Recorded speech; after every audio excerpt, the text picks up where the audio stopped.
All right, sorry we're a little bit behind schedule, but everything was kind of shifted to the morning session. So our next session is on the Chips and Science Act. And we're gonna have two speakers in this session. The first will be Daniel here, and then the second one will be over Zoom. Ed is on the call already. So Daniel here is a professor of electrical engineering and computer science, and also the director of the Nanofab at Penn State.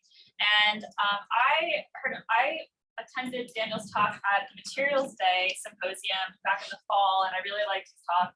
And so I invited him to come here today. As I'm sure you'll probably talk about, Daniel he leads the Penn State side of an initiative to establish a Northeastern regional hub focused on semiconductor research, sort of in anticipation of appropriated funds from the Chips and Science Act. I'm going to turn over to you, but I just remembered, sorry, I was informed that there are microphones in here.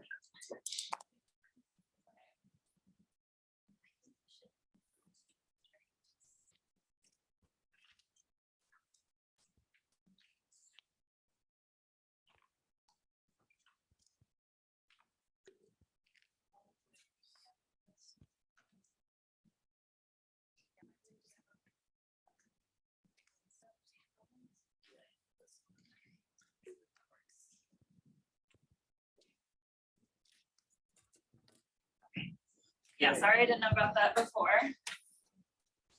Okay, good morning. Thank you, Angela. I'm happy to be here, and I'm glad to learn that she liked my talk from last time. And that's basically what I'm going to show you today is what we are doing regarding the CHIPS Act. And we'll start with a brief introduction about what the CHIPS Act is, what we can do, and from what I hear so far, there is a lot of overlap with things that we are trying to do, and what in particular what we learned from the previous presentation.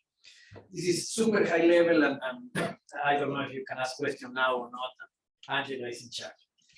But the idea of the CHIPS Act is just to try to cover all of the issues listed there, where the US has been lagging behind in previous years. No, it's mostly, there are a lot of geopolitical reasons, but also, as you can see here, global competition. There are real issues with supply chain ecosystem. I'm sure each one here in this room went through issues after the pandemic and during the pandemic that in supply chains, even to buy super simple things like a mechanical pumps for a lab, now is literally taking really long. Cyber security is a big issue. And as I said, the US is literally losing the stand in the whole world regarding the manufacturing institute, in fact, the manufacturing capacity in semiconductors industry in general. No? You all hear there are a lot of news. I won't go in detail here, but what could happen with China and Taiwan, and a lot of geopolitical issues that can really have a real impact if some of these happen, no? And some of them are happening in different ways. And this is what the CHIPS Act is trying to solve. It's trying to increase the capacity in domestic semiconductor manufacturing. This basically means how we can compete with all the big semiconductors companies that are outside in the world. The TSMC is the world leader and it's in Taiwan. There are many others, but literally when you see the production of these companies compared with the US is really lagging behind. You can read there, and I'm going to talk in more details about some of the issues, but these are the three big areas that the CHIPS Act is trying to solve. No? Economic security, national security, and the future innovation. And this is basically the area where universities like the one like ours, like Penn State, can really play a key role and a lead role. And this, if you want the presentation, let me know. I can send you that. But basically, this is a very high-level description of the funding and the targets of the CHIPS Act. As you know, there are several billions of dollars there that will be invested in the next 5 years.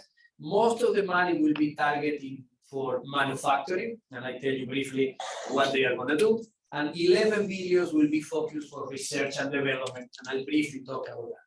But one thing that is new, and it's very good for us, is that the Department of Commerce, and in particular, not only the Department of Commerce, the federal government in general, is highlighting this part really strong. Everybody getting money, everybody getting any fund and any support should have very strong plans for education, outreach, and workforce development. That fit with what we hear from previous talk and also the mission of many of the people working in this.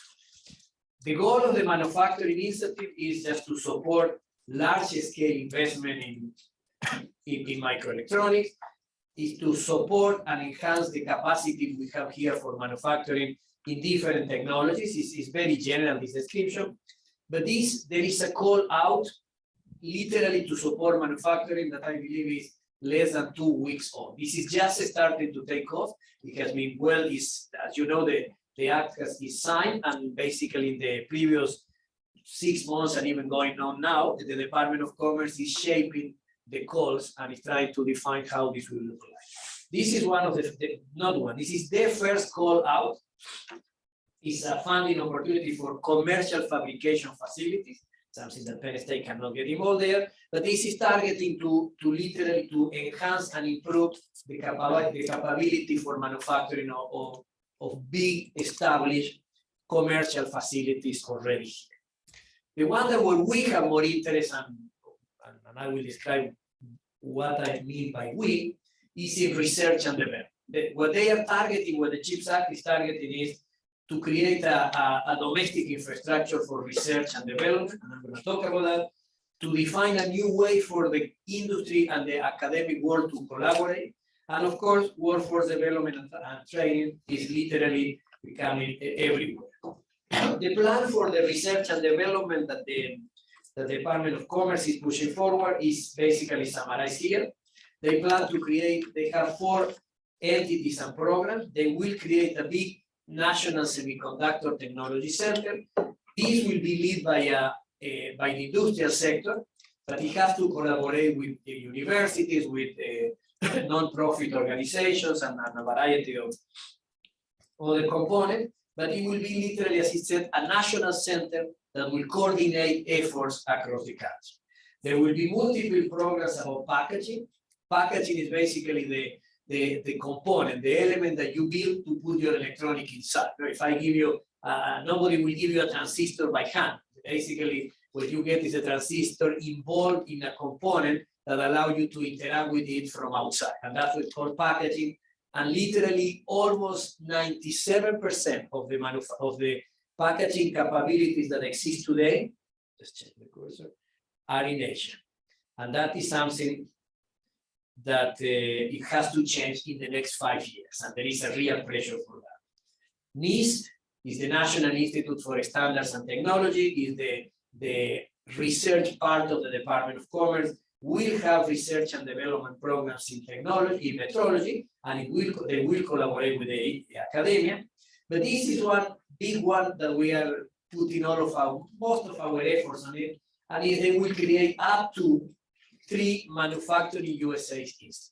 And these manufacturing institutes are places where the industry, the governments, and the academia should merge to advance research and development, to help the industry to translate what we fabricate, what we design, what we discover in the universities to go to the real world. And there is a very clear definition. If you are interested, I can send you the official document, but I'm going to show a little bit in the following talks. And as I said, what is covering everything now, what is a big pressure is education, outreach, and professional development. One criticism that universities get all the time is universities are too obsessed with producing PhDs, and that is a problem for the manufacturing world, because you need to cover everything, from even people who need to react quickly to develop new technology, to people who understand how a mechanical pump works. And in particular, for the very sophisticated equipment that the manufacturing world uses, there is no places where people can get trained, and that is time and money that the companies need to spend to literally do professional development. But you can see it's changing from maintenance, operation, installation of tools. This is something that the US is having real issues. How to design the clean room. Clean rooms are the dedicated facilities where you fabricate this microelectronics, and even how to design this is complicated to find expertise. No? And you can read there, but But this is one of the problems again, that from not only PhD, basically we need a lot of support. This industry, this sector need a lot of support in developing and in training a variety of expertise that is not available.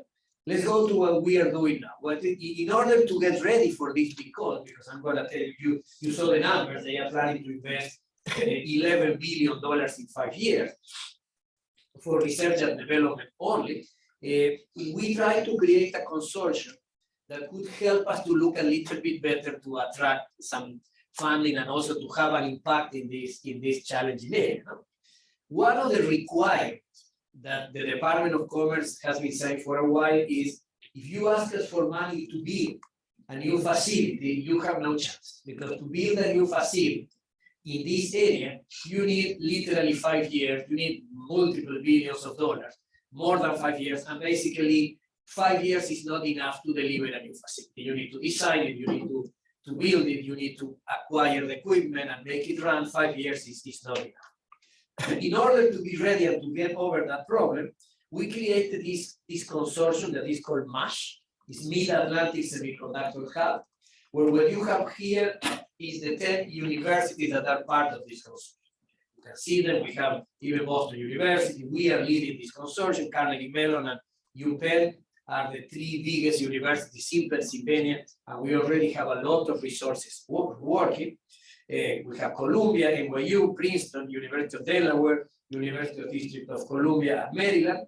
And the plan here is to say, okay, we are ready. We are coordinating how we can share our resources and our expertise that on day one, if we get funding, are ready to help the companies and the industrial sector.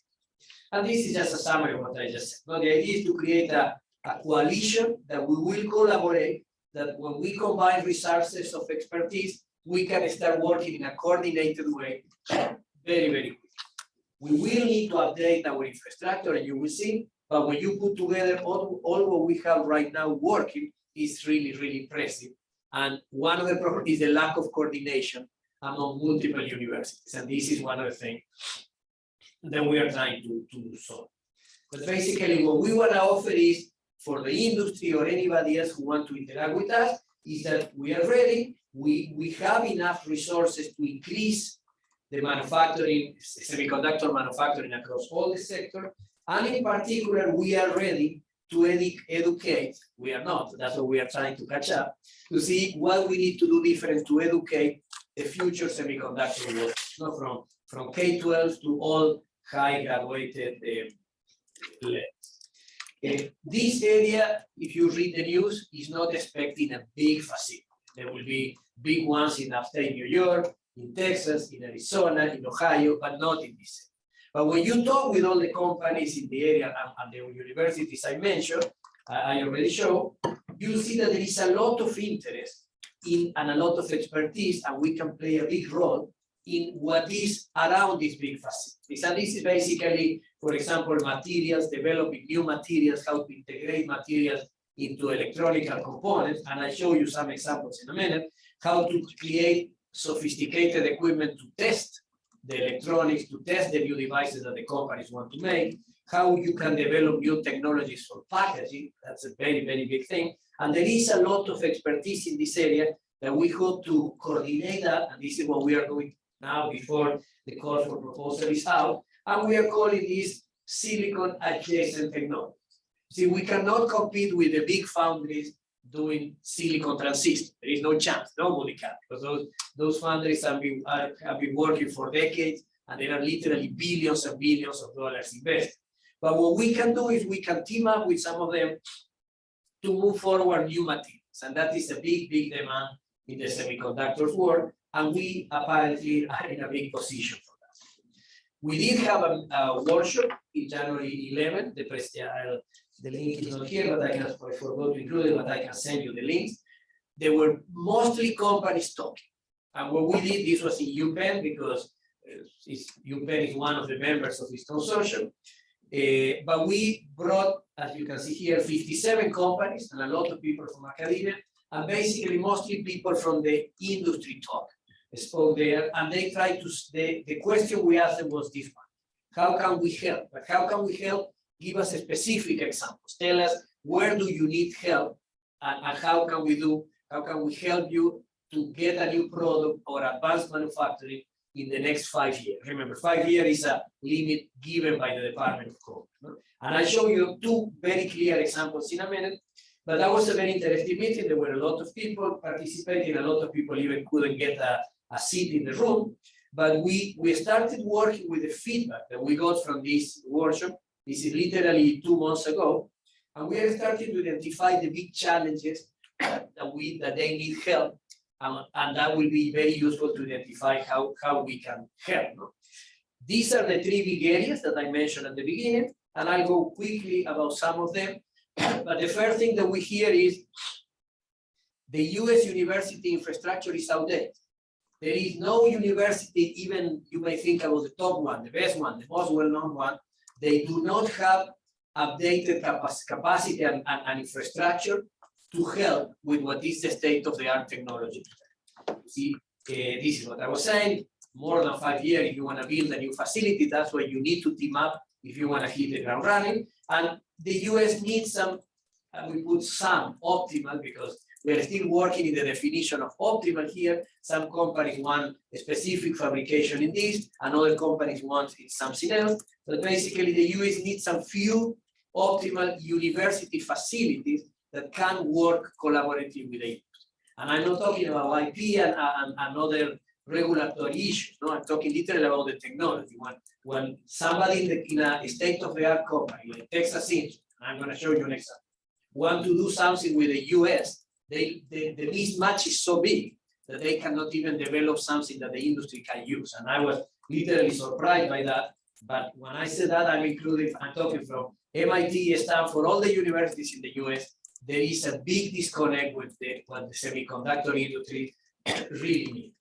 And this triggers to the second part, to see how we enhance the collaboration between academia and industry. And you can read here, but one of the comments that we hear the most is that what you guys teach is not what we need. And that initially hit you, but they are right. This is what we need to try to, we are very good in creating, in stimulating curiosity and telling our students how to move forward. But some of the specific issues that the microelectronic industry needs are literally ignored. And I'm going to give you examples. They need new metrology for next generation devices. IP is an issue. How you develop ways to enhance, to speed up the IP generation is something that almost every company in the world should request. And workforce development is also a big thing. As I was saying, a modern semiconductor curriculum in part collaboration with the industry has to be done. We have started to work on that, and of course it's not easy. Our education infrastructure is also outdated, and we need to do things about that. The industry requested how the universities can provide a specialized training and workforce development quickly. And what I was saying there is if they need to train people to use some specific tool, it can take years for them to get a university to help. See, if you have, and this is one of the things that we're talking with these big companies who will create big facilities outside Pennsylvania. They said, we may need help 1 week from now for you to train people to use this tool. And that doesn't exist today. And we are trying to do, and I show you what we are doing because Penn State is in much better shape than I was initially thought about it. Diversity, equity, and inclusion is a big thing. If we complain about the university that we are lagging behind and we are not doing a good effort in this area, the semiconductor world will scare you. Is literally, there is no diversity, basically. There are just very few examples that you can name, but they need to change. And if you see, you can see interviews in public newspaper for the interview to the Secretary of Commerce and very important people in the federal government, where they are telling the industrial sector, we want to help you with funding, but you better approach us with a workforce development plan that includes diversity, equity, and inclusion. This is a big issue that we are also trying to see what to do because work-life balance is complicated and salaries sometimes are, well, in general, are not very good. Anyway, this is a very high level description of the problem that we identified. And I'm going to show you in a minute what we are trying to do. We are trying to promote this hub strongly. One of the issues, and that was common in the previous talk, there is a big gap between information about to technical audiences, to how the information reach technical audiences versus non-technical audiences. And this is something that here you guys could help, and we are in need of help. We are generating a lot of brochures. I'm going to give you the link where you can get it. This is the Material Research Institute where I work, have this quarterly focus on materials magazine, where we are interviewing people in the other universities, and we are starting to promote this hub. This is a big advantage when you compare with other activities going in the country. We are already ready to basically start working with the federal government for the CHIPS Act. No? And our main difference is, as I mentioned before, we already have this hub, this consortium of 10 excellent universities in this area with excellent resources that people can start using tomorrow.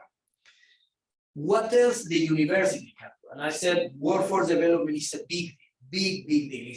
It's even big. The more I talk with people in the Department of Commerce, the more clear it gets that workforce development is going to be a dominant effort in addition of technology. But for some people, workforce development will be more important than the technology part. This is one of the main challenges. You see, already the semiconductor industry employs around 500,000 people. That includes everybody, from technicians to CEOs. But the CHIPS Act is probably literally double that number. And for some people, maybe will be even larger. The US higher education system cannot produce enough people, deliver that amount of experts. And by expert, I'm talking about every possible level. The US university is not ready. We need to develop new ways to train people and educate people much faster than now. These are some of the challenges, and this is related to what I mentioned before. But this is one of the things that is going to be a big deal. We need to have the US academic world need to have ways to train people in the semiconductor business field much faster and in a larger quantity than we are doing now. These are some examples that are going on today. If you go to Intel webpage, you will see that they have a lot of jobs in areas where almost no university in the US teaches people. See, some of them, but for example, I was talking with them, yield engineers. This is some universities have this, but this is very limited. You see, yield engineer is an engineer who needs to study how successful will be the fabrication process that you're using, how efficient, how high is going to be the yield, and things like that. For example, this is one of them. Manufacturing, engineering, there are some of them, but the output of the academic sector is very small, and that is literally having an impact right now. And this is going to increase. This is a problem that is just started that will be even bigger than before. And as I said already briefly, this is one of the complaints that we hear from the industrial sector is literally they said, you are obsessed with PhDs, we need everything, we need certificates, and something was mentioned in the previous talk, but this is how the pyramid they would like to look like. And quite likely that's not going to happen soon, but there is a real conscious effort today going on in all the universities in the US to start increasing training people with certificates and many other things for this field, of course, for the semiconductor ecosystem, but trying to enhance this base is a big challenge, and I hope we can be successful on that. Another interesting thing that we are exploring and reaching the end is how can the universities collaborate with big companies outside, no? And that helps us in bridging the gap between, as I said before, access to state-of-the-art facilities. And what we are doing now, and the people at NIST, and we are talking with multiple companies, is to see if the big companies can open up the doors of the big facilities. As you imagine, this is not easy, this is expensive, they need to be good funding for that. But the idea is to see if the big industry can give access to the academic world to their resources in a limited way and in a controlled way, or public, that the academic world can start thinking in how to design new devices, how to do R&D using the best tools that exist in the world. Remember, the reason that companies like Intel are fabricating today transistors which are approaching atomic limits is because they have the best tools in the world and there is very strict protocols to use. And which is exactly the opposite that we do. Now, remember, we live in a world of flexibility, while the industry live in a world of yield. They need to deliver things that work almost 100% efficiency. How to bridge that gap is a big challenge, but there are efforts in that decision. Penn State is very, very good already in workforce development. We have people in the College of Technology, people that teach nanotechnology. The College of Education has a lot of effort, training program. Electrical engineering is doing a lot of certificates and similar approaches. Also in diversity, we are trying to expand what we are doing. And also in the Commonwealth campus, we are working with PENTAF. Some of you are familiar with that. There is a lot of activities supported already by PSU about workforce development. Some of them are targeting militaries and veterans. As you can see, there are plans for workforce development. PENTAP is very well known in northeastern Pennsylvania to working with the small companies and medium-sized companies. And what we are trying to see, and it's not an easy task, is to bring all of this together to see how we can help with the semiconductor work. If you talk with every one of these people, they have a lot of expertise in multiple fields, except in the semiconductors. And that is what we are trying to do, how we can be ready quickly to start helping in this. One of the things that we are trying to do, I just want to give you one example. What you see in this map, the stars here are the universities in our consortium. The little dots are the community college and minority serving institutions associated with this university. Some of these work with us, some of these work with the other universities. But when you start counting how many institutions we have, there are around 500. And this number keep increasing because the more we learn, the more we need to update this number. But we can reach basically of the order of more than 2 million students. This is an impressive number. The number is even larger than the students you find in Silicon Valley. And we're trying to see how we can coordinate this effort. But one of the activities that we plan to propose is we are developing, and is Osama Awad El Karim is in charge of that, is trying to see if we can develop a method that any company who will put some foundry or anything there that need help with workforce development, we could identify the closest community college to the company, and in a week, eventually 2 weeks, we can have a well-developed training process in the area that they want. As you imagine, that's not trivial, but all of these community colleges have been very, very good, and they are eager in getting involved with that, if only for workforce development and education. Again, a lot of details, but I'm going very, very fast here.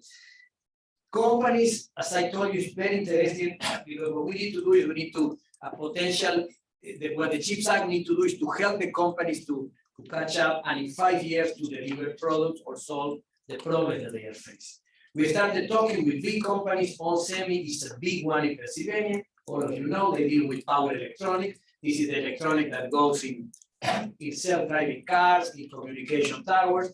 And what is interesting, what they tell us is we need help with almost any stage. We starting with powders to create specific materials, to start processing, and in particular to go from powders to packaging. How they can start with the precursor material that they need, all the way up to have for example, a transistor that can be worked in presence of high power signal. They do have the components, but they are separated, and to have this coordination across the entire supply chain is not cheap. Texas Instrument approached, and they said in the next 5 years we are targeting the self-driving car market.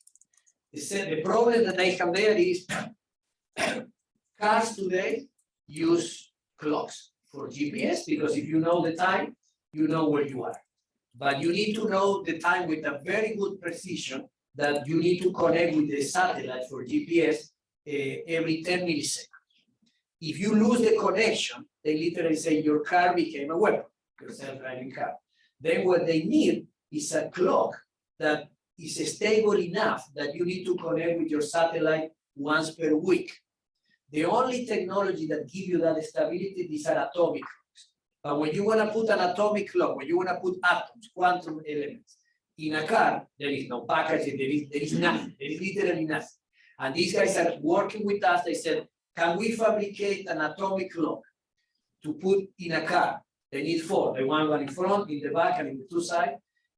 Can we fabricate a technology that will be very cheap, $20 each, that can be incorporated in the car? These are the guys who told me multiple times. We talk with the top universities in the US, there is not even resources that we can. When they talk with Texas Instruments tells them, this is very weird for us. You cannot use our facilities. See, the foundries in Texas. And then there is that gap where you really want to go from research to development to a real prototype that is very difficult to. I have a public presentation from these guys. I can send it to anybody who is interested. But what they are doing is they get the components in different countries in the world, and that is a real problem for them. Because if there is one problem in one country, they need to stop the entire system. And these kind of development, these kind of examples of products here are here also that need to be solved in 5 years. We are identifying many more than the one I'm showing now.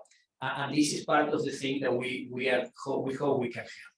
You see, at the end, all of this is material, packaging, prototyping, and characterization. How you go for this guy, how you go from a powder to a sophisticated transistor, or here, how do you put atoms in cars that is a paradigm that doesn't even exist. You see, this is what they need, big help to address challenges in advanced manufacturing, and this is what we are going to work with them. I'm going to speed up. This is also a very big deal where we are collaborating with other universities, but Penn State is having a strong presence. This is called digital twins. Digital twin is we need to put in the virtual world whatever you do. And the goal here is if we can have one of these super sophisticated and expensive facilities, this clean room for fabricating electronics. In the digital world, that anybody in another end of the country can use it, is going to be a very important challenge. It's not easy. We have professors here like Bill Lee, electrical engineer, that are working on that. And there are also small companies in Pennsylvania, like the Digital Foundry, where they are trying to do that. It's basically they will give you sophisticated glasses, and from your home, you can run a process in a state-of-the-art facility across the country. This is not trivial, but this is some of the things that the Department of Commerce is requesting. And what I'm going to show you here is one example of why we are doing these things. You see, in addition, you understood already the goals of the CHIPS Act, but one of the things that recently the Department of Commerce published is this request for information. They said, we want to do this. We want to help the manufacturing world in the US. And one of the plans that we have is to create a manufacturing semiconductor. And then they ask for a lot of questions. But the interesting thing is, this is what the Manufacturing Institute, and this is official, this is coming directly from the Department of Commerce. You see, they said this institute needs to do this. Research to support virtualization of semiconductor machines. That's very good. Develop new technology, but look at the item 3. It's developing and deploying educational and skill training curriculum. It's basically workforce development. In addition of all the technical issues, half of the money probably will be going to workforce development and education. And that's why Penn State in particular, and this consortium of universities have a strong chance to get involved. We did submit some documents. Again, all of this is public. If you want it, just send me an email. You can read in a lot of detail what we are proposing. I'm almost done. There are multiple efforts across the country. You can read them. These are everyone is probably starting to promote themselves. We seem to be in good shape because we have that consortium already running, and we are talking with hundreds of universities. But if you are interested, I can send you some of these documents. This is a good one from MIT. SEI is the Semiconductor Industry Association. Is another one. All of these are available online. But if you send me an email, I can forward it to you. And the last one If you want to get copies, just you can go to this webpage, just subscribe. We can literally send you your printed copy of the documents, and you can see what we are doing already in Penn State and what we are trying to do in collaboration with our collaborators in the hub. Thank you for your attention, and that's my email. If you have any question, you can ask now or send an email. Thank you very much.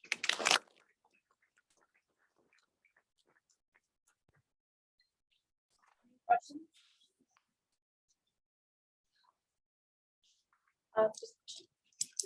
Hi, great talk.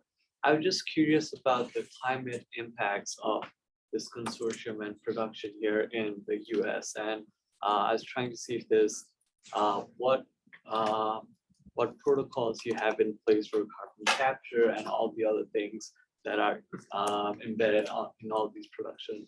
Yeah, that's a good one. The time impact is 5 years. That is, in 5 years, basically, in any proposal that you write today, you need to demonstrate that in 5 years you will have an organization that is, I have this one, this is one of the ones that we are targeting, is a manufacturing institute. You need to show that you have something working and is self-sustainable, is self-sustained after 5 years. And that requires a lot of conversations with the industry and with the government, that's what is going on right now. And protocols, we can chat in more detail if you want, but yes, there are protocols in being developed.